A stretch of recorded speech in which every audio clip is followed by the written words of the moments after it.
Hello everyone, welcome back to my YouTube channel GS word classes. आज हम UPPSC RO test series GS test number 21 को discuss करते हैं। इसमें geography, history, current affair से related questions पर discussion करते हैं। तो सबसे पहले फर्स्ट क्वेश्चंस को देखते हैं। भारत का एकमात्र जीवित ज्वालामुखी द्वीप अवस्थित है। ऑप्शन में दिया गया है अंडमान व निकोबार द्वीप समूह में, बी ऑप्शन में दिया गया है लक्षद्वीप द्वीप समूह में, सी ऑप्शन में दिया गया है न्यू मरे द्वीप समूह में, डी ऑप्शन में दिया गया है इनमें से कोई नहीं।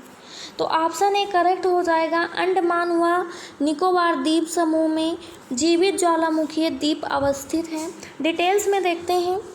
भारतीय द्वीप समूह में कुछ छोटे द्वीपों की उत्पत्ति जो है ज्वालामुखी से हुई है।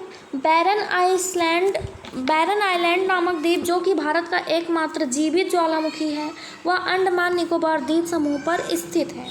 सेकंड नंबर क्वेश्चन को देखते हैं। निम्नलिखित में से कौन सी नदी का स्रोत हिम नदों में से नहीं है?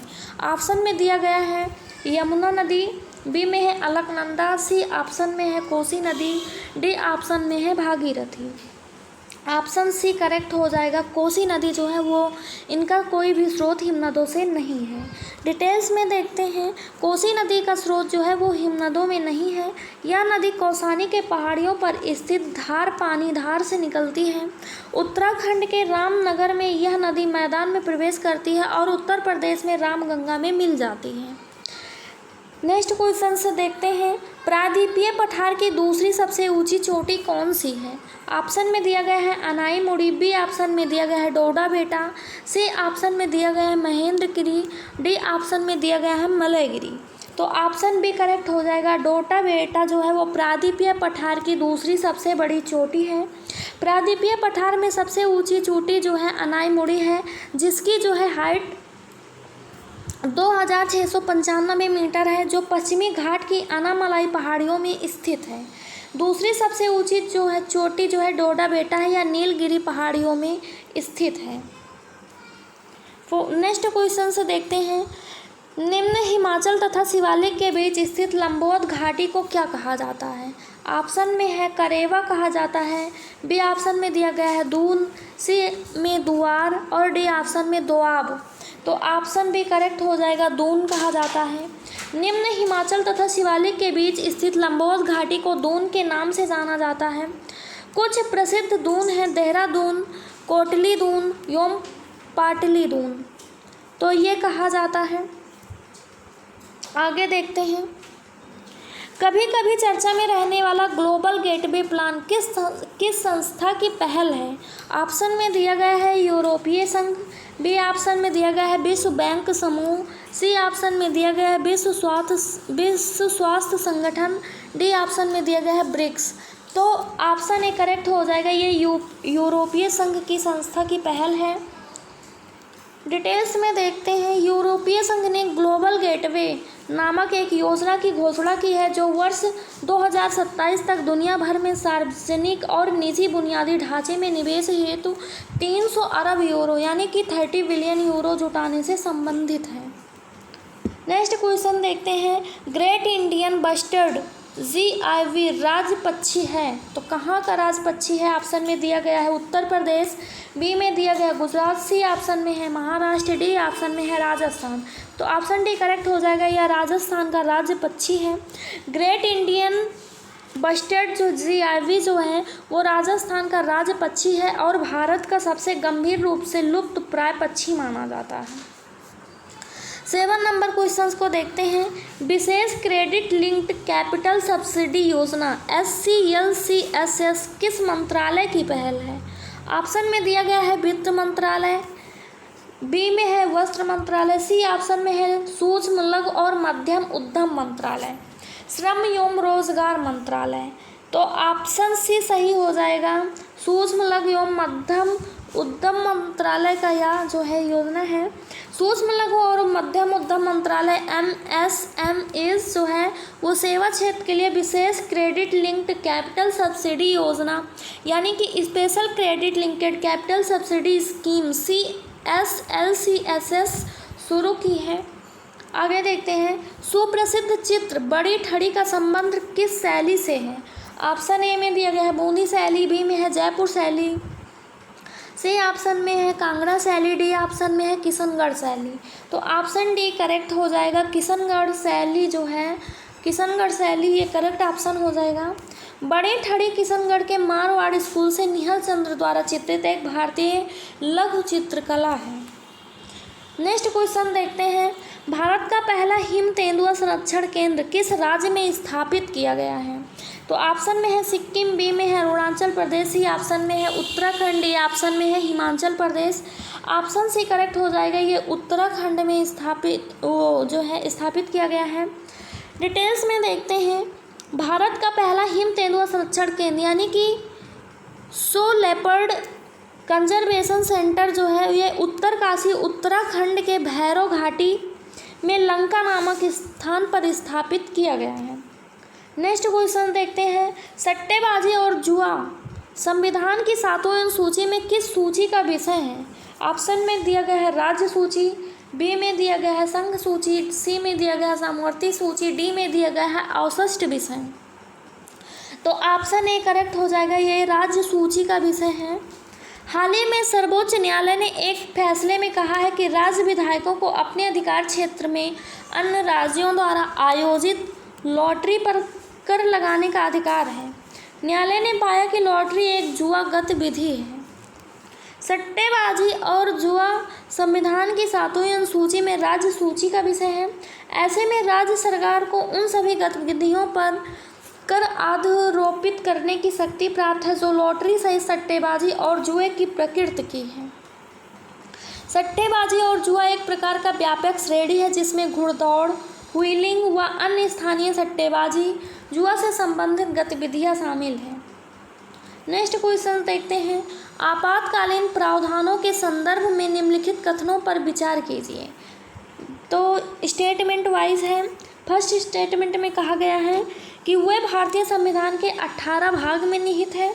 सेकेंड स्टेटमेंट में कहा गया है आपातकाल के दौरान मौलिक अधिकारों का निलंबन वाइमर जर्मन संविधान से लिया गया है। तो 1 और 2 यानी कि दोनों ही स्टेटमेंट करेक्ट हैं। इसमें आपातकालीन प्रावधान संविधान के भाग 18 में शामिल है और आर्टिकल 352 से आर्टिकल 360 तक में निहित है।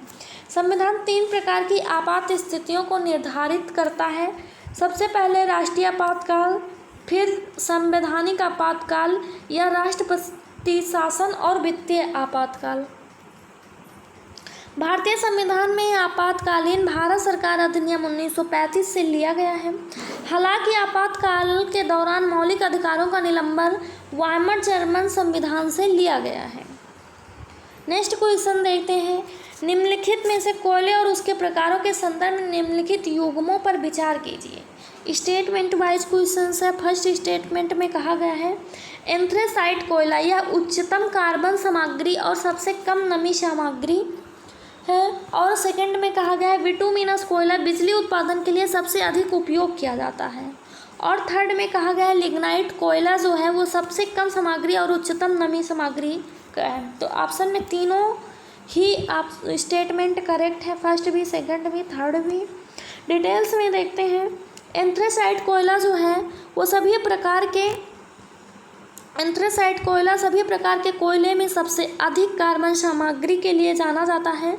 आमतौर पर 86% से 95% तक इसमें नमी की मात्रा सबसे कम है जो इसे अत्यधिक कुशल और साफ जलने वाली कोयला बनाती है। बिटुमिनस कोयला दुनिया भर में बिजली उत्पादन के लिए सबसे अधिक इस्तेमाल किया जाने वाला कोयला है। यह एक घना और अपेक्षाकृत उच्च ऊर्जा वाला कोयला है जो व्यापक रूप से उपलब्ध है और बिजली संयंत्रों में दहन के लिए उपयुक्त है। लिग्नाइट कोयले में सभी प्रकार के कोयले में सबसे कम कार्बन सामग्री होते हैं, आमतौर पर 25% से 35% तक। इसके अतिरिक्त इसमें नमी की मात्रा अपेक्षाकृत अधिक होती है जो अक्सर 35% से अधिक होती है। कम ऊर्जा सामग्री और उच्च नमी सामग्री के कारण लिग्नाइट को निम्न गुणवत्ता वाला कोयला माना जाता है। 30 नंबर क्वेश्चन को देखते हैं, सिकल सेल रोग। फर्स्ट में दिया गया है बैक्टीरिया के द्वारा होता है, बी ऑप्शन में है वायरस के द्वारा होता है, सी में दिया गया है एक आनुवंशिक विकार है। डी ऑप्शन में दिया गया है कवक द्वारा होता है। तो ऑप्शन सी करेक्ट हो जाएगा, एक आनुवंशिक विकार है। सिकल सेल रोग एक आनुवंशिक विकार है जो लाल रंग कोशिकाओं आरबीसी को प्रभावित करता है, जिससे वे विकृत और कठोर हो जाते हैं। ये असामान्य कोशिकाएं छोटी रक्तवाहिकाओं को अवरुद्ध कर सकती हैं, जिसमें विभिन्न जटिलताएं हो सकती हैं। 14 नंबर क्वेश्चंस को देखते हैं। निम्नलिखित कथनों पर विचार कीजिए। वियतनाम चीन, लाओस और कंबोडिया के साथ अपनी सीमाएं साझा करता है। सेकेंड स्टेटमेंट में है वियतनाम संयुक्त राष्ट्र, आसियान और विश्व व्यापार संगठन का सदस्य है। तो इसमें कौन सा ऑप्शन करेक्ट हो जाएगा? तो ऑप्शन सी करेक्ट हो जाएगा, यानी कि दोनों ही ऑप्शन करेक्ट हैं। वियतनाम जो है चीन, लाओस और कंबोडिया के साथ अपनी सीमाएं साझा करता है। वियतनाम जो है संयुक्त राष्ट्र संघ, आसियान और विश्व व्यापार संगठन का सदस्य है। डिटेल्स में देखते हैं। वियतनाम दक्षिण पूर्व एशिया में स्थित है और उत्तर में चीन के साथ, उत्तर पश्चिमी में लाओस और दक्षिण पश्चिम में कंबोडिया के साथ अपनी सीमाएं साझा करता है। वियतनाम संयुक्त राष्ट्र संघ यूएन का सदस्य है, जो 20 सितंबर 1977 में शामिल हुआ था। यह दक्षिण पूर्व एशियाई देशों का संगठन आसियान का भी सदस्य है, जो 28 जुलाई 1995 को शामिल हुआ था। इसके अतिरिक्त वियतनाम जो है 11 जनवरी 2007 को विश्व व्यापार संगठन यानी कि वर्ल्ड ट्रेड ऑर्गेनाइजेशन का सदस्य बना। फिर नेक्स्ट क्वेश्चन देखते हैं। तारीख़ फिरोज शाही के लेखक कौन है? ऑप्शन में दिया गया है शमसे सिराज आफिफ और बी में दिया गया है जियाउद्दीन बर्नी। सी ऑप्शन में दिया गया ख्वाजा अब्दुल समद इसामी और डी में दिया गया मिनहाज उस सिराज। तो ऑप्शन भी करेक्ट हो जाएगा, जियाउद्दीन बर्नी इसके लेखक हैं। भारत में दिल्ली सल्तनत काल के दौरान जो है भारत फारसी इतिहास पर तारीख़ फिरोज शाही एक पुस्तक है। इसे जियाउद्दीन बर्नी ने लिखा था। जियाउद्दीन बर्नी एक मुस्लिम राजनीतिक विचारक थे जो मोहम्मद बिन तुगलक और फिरोज शाह तुगलक के शासनकाल के दौरान रहते थे। 16 नंबर क्वेश्चन को देखते हैं। भारत में बॉक्साइट के निक्षेप मुख्यतः निम्नलिखित में से किन क्षेत्रों में पाया जाता है? ऑप्शन में दिया गया है अमरकंटक का पठार, बी में दिया गया है मालवा का पठार, सी में दिया गया है मैकाल का पठार, डी में दिया गया है मेघालय का पठार। तो ऑप्शन ए और ऑप्शन सी ये दोनों करेक्ट हो जाएंगे। इन क्षेत्रों में पाया जाता है, अमरकंटक के पठार में और मैकाल के पठार में पाया जाता है। भारत में बॉक्साइट के निक्षेप मुख्यतः अमरकंटक के पठार और मैकाल के पहाड़ियों तथा बिलासपुर कटनी के पठारी प्रदेशों में पाए जाते हैं। ओडिशा भारत का सबसे बड़ा जो है बॉक्साइट उत्पादक राज्य है। यहाँ केरापुर जिले की पंचपतमाली के राज्य में सबसे महत्वपूर्ण बॉक्साइट निक्षेप है। 17 नंबर क्वेश्चन को देखते हैं। निम्नलिखित में से कौन सा आरंभिक जैन साहित्य का भाग नहीं है? ऑप्शन में दिया गया है थेरी गाथा, बी में है अचरांग सूत, सी में दिया गया है सूत कृतांग और बी में दिया गया है बृहद कल्पसूत्र। तो ऑप्शन ए करेक्ट हो जाएगा। थेरी गाथा जो है ये जैन साहित्य का भाग नहीं है। थेरी गाथा एक बौद्ध ग्रंथ है जो सुत्त पिटक का हिस्सा है, जो भिक्षुणियों द्वारा रचित छंदों पर एक संग्रह है। थेरी गाथा खुद कनिकाय के हिस्से के रूप में वर्गीकृत किया गया है, जो सुत्त पिटक में लघु पुस्तकों का संग्रह है। Thanks for watching GS word classes. अगर वीडियोज़ अच्छी लगी हो तो हमारे चैनल को सब्सक्राइब करें, वीडियोज़ को लाइक शेयर कमेंट ज़रूर करें।